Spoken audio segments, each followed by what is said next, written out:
Happy babies and mommy's, कैसे हैं आप लोग? होपफुली अच्छे ही हो। हम लोग बात करेंगे कि एज के अकॉर्डिंग बच्चों को सुसु और पॉटी ट्रेन कैसे। एज के अकॉर्डिंग हम लोग बात करें, बहुत लोग पूछते हैं कि सबसे करेक्ट एज क्या होती है बच्चों को ट्रेन करने के लिए।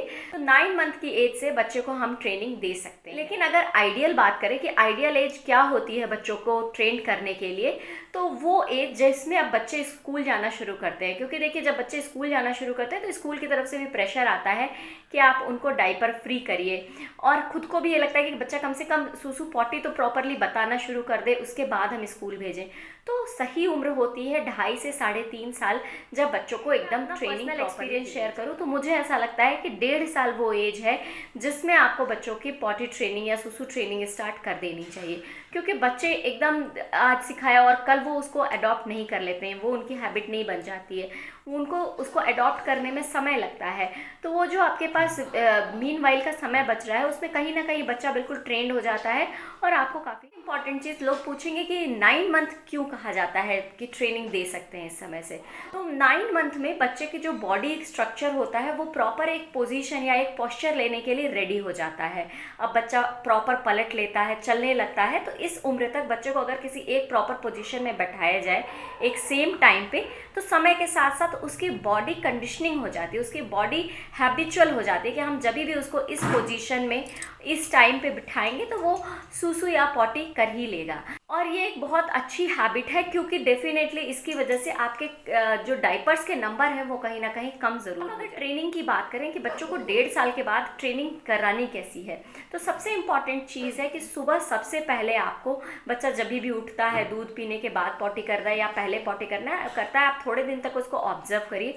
और उसके बाद उसको सुबह उठने के बाद में और उसको सीट पे ले जाके ज़रूर बिठाना है आपको। ये बहुत ज़रूरी है कि आप भी बच्चों के साथ पे वहीं पे रहें, ताकि वो डिस्कम्फर्ट ना हो और कंफर्टेबली वहाँ पर। चीज़ कि अगर कभी बच्चा सुसु या पॉटी सीट पे नहीं कर रहा है या वॉशरूम में जाके नहीं कर रहा है, तो जब भी वो कर रहा है आप उसकी सीट को ले आकर के वहाँ पे रख दें या उसको बार बार बताएं ये चीज़। जिससे क्या होगा, धीरे धीरे उसको समझ में आ जाएगा कि उसको यहीं पे सुसु या पॉटी करनी है। ऐसा करने के बाद समटाइम्स ऐसा भी होता है कि बच्चे अब इतने ज़्यादा हैबिचुअल हो जाते हैं कि भी उनको सुसु या पॉटी आती है, वो अपनी सीट को खोजने लगते हैं। और समटाइम्स वो अपनी डाइपर या पैंट पहन के ही उस पर बैठ जाते हैं, क्योंकि 1.5 या 2 साल की एज ऐसी नहीं होती है कि बच्चा अपनी नैपी को खुद से उतार सके। तो समटाइम्स वो इतने ट्रेंड हो जाते हैं इतने के बाद कि वो उस पर खुद से बैठ करके और वॉशरूम यूज़ कर सकते हैं। इस चीज़ को ट्रेंड करने के लिए हो सकता है कि आपको बच्चों को 1 दिन सीट पे बैठाना पड़े, हो सकता है 4 दिन बैठाना पड़े, हो सकता है 40 दिन बैठाना पड़े। लेकिन एक बार जब ये चीज़ करते करते बच्चों की हैबिट हो जाएगी तो उनको ये समझ में आ जाएगा कि अब उनको सुसु और पॉटी यहीं पे करनी है। क्या गैप किए आप इस चीज़ को रोज़ फॉलो करें, बच्चों को कितनी देर तक सीट पे बैठाएं। देखिए, बहुत इंपॉर्टेंट प्रोसेस है जिसके लिए आपको काफ़ी पेशेंस की ज़रूरत है। ये एक ऐसा प्रोसेस नहीं है कि आपने आज शुरू किया और बच्चा एक ही हफ्ते में या 10 दिन में पकड़ लेगा। हो सकता है आपका बच्चा 10 दिन में 15 दिन में ही पकड़ ले इस चीज़ को, हो सकता है कि उसको 1 साल भी लग जाए। तो परेशान होने की ज़रूरत नहीं है, आपको कंसिस्टेंसी मेंटेन करनी है, रोज़ आपको ये प्रैक्टिस करनी है और धीरे धीरे बच्चा आपका ट्रेन। इंपॉर्टेंट चीज़ कि अगर इतना सब करने के बाद भी आपको बहुत अच्छे पॉजिटिव रिजल्ट्स नहीं मिल रहे हैं, तो आपको क्या करना चाहिए। तो आपका बच्चा जब भी सुसु या पॉटी के लिए जाता है, वो जब भी करता है सुसु या पॉटी कहीं पे भी कर रहा है, तो आपको सिर्फ एक चीज़ उसको रिमाइंड करनी है हर बार कि आप जब भी ये करो आपको मम्मा को ज़रूर बताना है। आप जब उसको हर बार ये बात बोलोगे तो वो इतना तो समझ में जाएगा ये काम करने के लिए मुझे मम्मा को बताना है। तो हो सकता है कि बच्चा सुसु करने के बाद आपको बताए, पहले ना बताए, लेकिन एक बार जब वो बात भी बताना शुरू कर देगा तो ये एक प्रॉपर इंडिकेशन होता है इस चीज़ का कि अब बच्चा पॉटी ट्रेनिंग के लिए बिल्कुल रेडी हो चुका है। या समटाइम्स बच्चे अपना डाइपर भी गीला करने के बाद में इंडिकेट करते हैं या देखते हैं कि नीचे कुछ बिगड़ा तो नहीं है। ये सारी चीज़ें बिल्कुल प्रॉपर इंडिकेशन होती है कि इस समय पे अब बच्चा सुसु पॉटी ट्रेनिंग के लिए बिल्कुल रेडी हो गया है। अब सिर्फ आपको एफर्ट करनी है, रेगुलर मेंटेन करनी है रेगुलरिटी, ताकि बच्चा उस चीज़ को ग्रैब। चीज़ कि इन सारी ट्रेनिंग के बाद में प्रॉब्लम कहाँ पे आती है, तो प्रॉब्लम आती है कि समटाइम्स एज अ मदर हम बहुत ज़्यादा इम्पेशेंट हो जाते हैं, जबकि हमको इस सिचुएशन में बहुत ही काम रहना है, उनको बिल्कुल भी डांटना नहीं है या उनके ऊपर चिल्लाना नहीं है, क्योंकि एक बार अगर वो डर गए इस चीज़ से या फिर उनको ये चीज़ फील हो गई करने के बाद मुझे डांट पड़ने वाली है या कुछ इस तरह का उन्हें रियलाइज़ हो गया, तो वो डेफिनेटली बिल्कुल सपोर्टिव नहीं होंगे।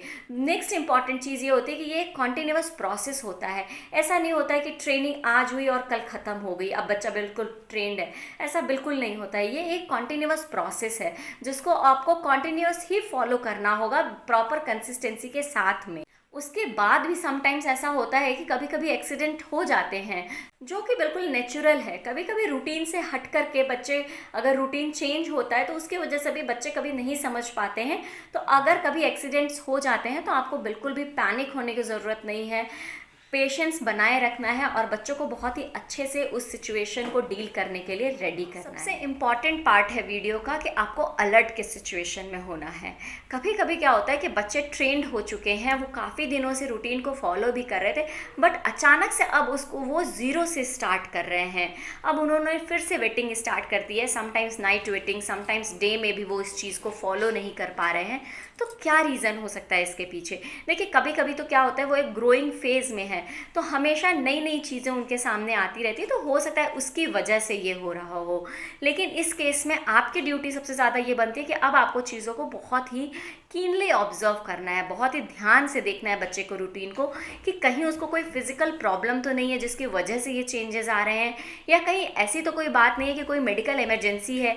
जैसे कभी कभी क्या होता है कि बच्चे को सीवियर कॉन्स्टिपेशन होता है, तो भी इस चीज़ में ये प्रॉब्लम आ जाती है, या फिर समटाइम्स सोशल प्रेशर होता है उनके ऊपर, तो भी उसकी वजह से भी ये प्रॉब्लम क्रिएट हो जाती है, या समटाइम्स यूरिनरी इन्फेक्शन हो जाता है बच्चों को, जिसकी वजह से भी ये प्रॉब्लम आती है। तो सभी केसेस में आपको बिना देर किए डॉक्टर के पास जाना। काफ़ी दिन से ट्रेनिंग कर रहे हैं बच्चों के साथ में, फिर भी आपको सक्सेस नहीं मिल रही है, आपको बिल्कुल भी ये नहीं लग रहा है कि हाँ बच्चे रेडी हैं ट्रेनिंग के लिए या वो एब्जॉर्ब कर रहे हैं आपकी ट्रेनिंग को, उस केस में आपको जाना चाहिए डॉक्टर के पास और उनसे कंसल्टेशन लेना चाहिए। हो सकता है कि डॉक्टर प्रॉपर एनालिसिस करने के बाद में आपको कुछ टेक्निक्स बताएं जिसके थ्रू बच्चा ट्रेंड ईजिली। तो ये कुछ ऐसे पॉइंट्स थे जो आपके बच्चे को सूसू और पॉटी ट्रेनिंग के लिए डेफिनेटली रेडी कर देंगे।